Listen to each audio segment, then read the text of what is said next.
नमस्ते सम्पूर्ण साथीहरूलाई। सर्वप्रथम त म यस 2082 सालको शुभ दीपावली तिहारको उपलक्ष्यमा धेरै धेरै बधाई तथा शुभकामना व्यक्त गर्न चाहन्छु। र आज म आफ्नै घर भरतपुर 9 शरदपुरमा रहेको आफ्नै घरबाट चाहिँ यो दृश्यहरू देखाउँदैछु हजुरहरूलाई। तिहारको बधाई स्वरूप एउटा कुरा भन्न मन लाग्यो आज। यो मेरो च्यानल खोलेको छोटो समयमै एकदम राम्रो सफलता हात लागेको छ। धेरैभन्दा धेरै साथीहरू जोडिनु भएको छ। भिडियोलाई माया पनि गरिरहनु भएको छ भन्छु। र यसै गरी आगामी दिनमा पनि तपाईँहरूले चाहिँ मेरो च्यानललाई चाहिँ धेरैभन्दा धेरै लाइक, कमेन्ट, सब्सक्राइब गर्नुहोला। र आफ्नो चाहिँ नजिकका साथीहरूलाई पनि यो सन्देश पुर्याइदिनु अनुरोध गर्दछु। फेरि तपाईँहरूको यस्तै मायाले, हौसलाले गर्दाखेरि अझै धेरै धेरै सफलताहरू हात लाग्न अझै बाँकी नै छ साथीहरू। अहिले आफ्नै घरमा आफ्नै करेसाबारीको यसो तपाईँहरूलाई दृश्य अवलोकन गराउँदैछु। यो चाहिँ हामीहरूको चाहिँ घरको साइडमा दायाँ बायाँ रहेको आफ्नै करेसाबारीमा यसरी तरकारी खेतीहरू गरिन्छ। यो खासै त्यति आधुनिक नभने परम्परागत शैलीमै लगाउनुहुन्छ। थोरै जग्गामा यसलाई चाहिँ सदुपयोग गरेर मेरो अभिभावकहरूले लगाउने गर्नुहुन्छ, बुवा मम्मीले।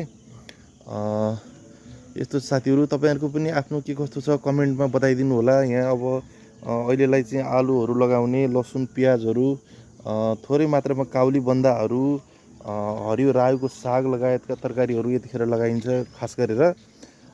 र यो चाहिँ अगाडि देख्नुहुन्छ यो हरियो जुन बेसार हो, अब यो 1-2 महिनामा खन्ने बेला हुन्छ। यसलाई उखालेर हामीले यसलाई सुकाएर फेरि बेसारको रूपमा प्रयोग गरिन्छ। यो एकदमै अर्ग्यानिक बेसार हो। र यो साइडमा केही फुलहरू पनि देख्नुहुन्छ तिहारको लागि तयार रहेका छन्। तिहार पनि अब हाम्रो घर दैलोमा आइसकेको छ। सम्पूर्ण नेपालीको घर दैलोमा आइसकेको छ। यसलाई राम्रोसँग मनाउँ, सभ्य र भव्य भएर मनाउने गरौँ। र हाम्रो मौलिक संस्कृतिलाई पनि हामीले जोगाउनु पर्दछ। हाम्रो नेपालको संस्कृति भनेको एकदमै यो विश्वमै लोकप्रिय संस्कृति छ। देउसी भैलो गरौँ। यसलाई चाहिँ एकदमै राम्रोसँग मनाउने गर्नुपर्छ साथीहरू। र यसै क्रममा आज तपाईँहरूलाई मैले भिडियो देखाइरहेको छु।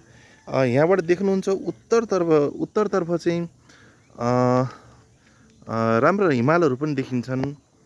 त्यसै गरेर यो हाम्रो पूर्वपट्टि अहिले निकै राम्रो घाम लागेको छ। यो टिकौलीको जङ्गल हो। यो चाहिँ यहाँबाट यो जङ्गल कट्ने बित्तिकै टाढी रत्ननगर नगरपालिका अर्को पालिका सुरु हुन्छ भने यो भरतपुर पालिका हो। यो महानगरपालिका भन्दछ यसलाई। र हाम्रो यो एरिया चाहिँ शरदपुर हो। भरतपुर 9 नम्बर वडा पर्छ। मेरो आफ्नै निजी घरबाट तपाईँहरूलाई चाहिँ यो दृश्यहरू देखाउँदैछु। साथीहरू यसमा जोडिँदै जानुहोला। सबैजनाले माया गर्नुहोला। यो च्यानललाई फलो गर्नुहोला, सब्सक्राइब गर्नुहोला। अहिलेलाई यति भन्दैछु। फेरि पनि शुभ दीपावलीको उपलक्ष्यमा यहाँहरू सम्पूर्णलाई धेरै धेरै शुभकामना व्यक्त गर्न चाहन्छु। हस्त, धन्यवाद साथीहरू।